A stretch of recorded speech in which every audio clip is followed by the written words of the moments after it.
Si se calla el cantor, calla la vida, es una de las frases míticas de esta profesión, casi extinguir. Afortunadamente hay algunos ejemplos como el de Luis Pastor, que no es así. En cualquier caso, una de sus canciones también míticas y uno de sus textos míticos, que fue de los cantautores, toma una fuerza nueva con un disco y con mucha actualidad que va a tener. Entonces aprovechamos para disponer aquí de él. Muchas gracias por venir, Luis. Muchas gracias a vosotros. Y bueno, pues no calla la vida ni calla el cantor, afortunadamente.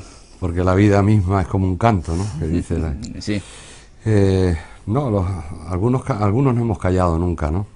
Lo que pasa es que el altavoz de nuestra canción no ha sido a veces muy amplificado, ¿no? A veces también, como está sucediendo en este caso con el poema que fue de los cantautores que da título a este disco, de pronto con las nuevas tecnologías pues sí está siendo escuchado al día por 4 o 5 mil personas diarias, ¿no? Desde hace 2 meses. Y bueno, eso es una novedad, sobre todo porque en estos últimos tiempos, cuando yo saco un disco, pues se entera poca gente realmente, no tiene mucha difusión. Problemas de los medios, directo o indirectamente, pero una forma en que antes se difundía vuestra música era la FM. Ahora desapareció, sí. Las radiofórmulas son todas horrorosas, claro. Y quizás Radio 3, por ejemplo, es muy difícil para vosotros. Sí, y era la única ventana que nos quedaba, ¿no? Algún programita de Radio 3 donde sí nos hacían entrevistas cuando sacábamos algún trabajo nuevo, ¿no?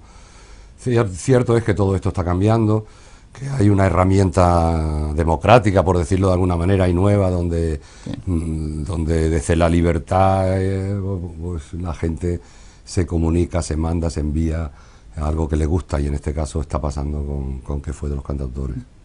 Tú eres un cantautor veterano histórico, porque tienes historia pasada, presente y mucha historia en el futuro.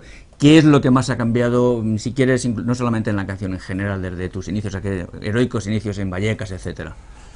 Hombre, hemos cambiado, por un lado nosotros, que somos más mayores, la sociedad, la vida, la manera de comunicarnos también ha cambiado. Yo creo que vivimos en una evolución, en un cambio constante, ¿no?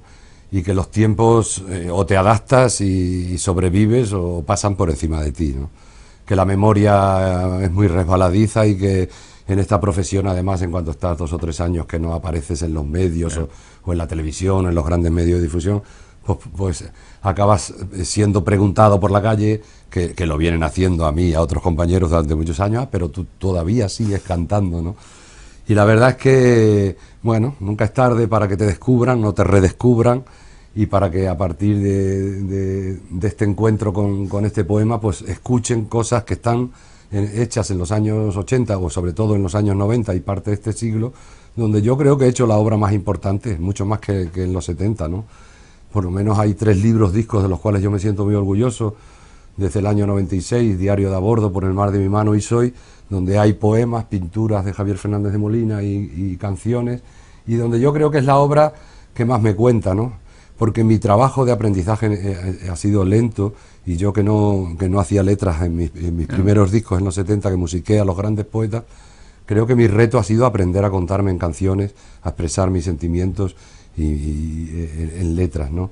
Y yo creo que es ahí donde he hecho un trabajo interesantísimo en estos tiempos, que a veces tienen sentido o tienen una presencia en estos momentos, pero que son canciones que venían anunciando lo que está pasando ahora, ¿no? O poemas de fin de siglo que yo tengo escritos, como el poema que va a cerrar este disco de los cantautores, que también es un poema sin música recitado, donde yo analizo un poco lo que está pasando ahora mismo, pero que ya se veía que estaba pasando, a lo mejor no en España, pero en otros países, pues al final del siglo, ¿no? Donde el dios de Wall Street ha triunfado, y no hay otra cosa, son los que mandan. Comentábamos antes sin cámaras, creo que realmente hay un golpe de Estado, es decir, que los gobiernos se están vaciando de contenido, que el capital y los grandes monopolios y los grandes especuladores de las inversiones son los que están determinando el calendario político de la mayoría de las medidas que se toman económicas, ¿no? Hablábamos, tú viniste de Cáceres, y acabar una entrevista contigo sin hablar de Saramago sería imperdonable. La conexión portuguesa-Saramago, todo eso sigue muy vigente en tu obra, en tu vida además. Sí, ¿no? Con Saramago ha habido una relación muy especial. Nos conocíamos antes de emprender el trabajo o la musicalización de sus poemas. Ya teníamos una relación, cada vez que yo iba a Lanzarote nos veíamos, habíamos tenido encuentros, la primera manifestación contra la guerra que se hizo en el 2003, donde yo fui invitado a Lanzarote y él leía un manifiesto al final de esa manifestación. Ha habido una relación, sobre todo a la hora de hacer su libro disco, ¿no? Sí. Donde él ha intervenido, pues hasta en el color, intervino hasta en el color de la portada, ¿no? Y hay por ahí una entrevista corta, porque es mucho más larga, grabada en su casa, donde él y yo comentamos en un sillón, cada uno charlamos sobre lo que para mí ha supuesto el encuentro de su poesía y musicar sus poemas, ¿no? Yo estaba predestinado a eso, porque cierto es que yo soy extremeño, pero no, Portugal para mí empieza a los 17 años que descubro a José Afonso. Es decir, lo único que yo conocía en mi aldea cuando yo era niño de Portugal era el café de contrabando, una señora que venía una vez al mes y que pasaba por los pueblos de Extremadura vendiendo el café del camello, aquellos de papel redondo, ¿no? Y el amor hacia Portugal, hacia su música y hacia su cultura, creo que me viene de la música, me viene de alguien que para mí fue un maestro, y que fue José Afonso, que fue quizás uno de los grandes cantautores del siglo XX, ¿no?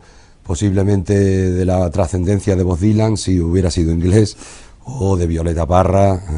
Creo que si hay alguien importante en la canción de autor cercano a España y que es de la península ibérica, ese fue José Afonso, aparte de los nuestros, de Raimón y de muchos más, Paco Ibáñez y otros compañeros de aquí de España, ¿no? Y un tal Luis Pastor, que te sonará bastante, ¿no? Un tal Luis Pastor, que era el más joven en aquella época y que, bueno, que aquí todavía resiste, ¿no? Muy bien.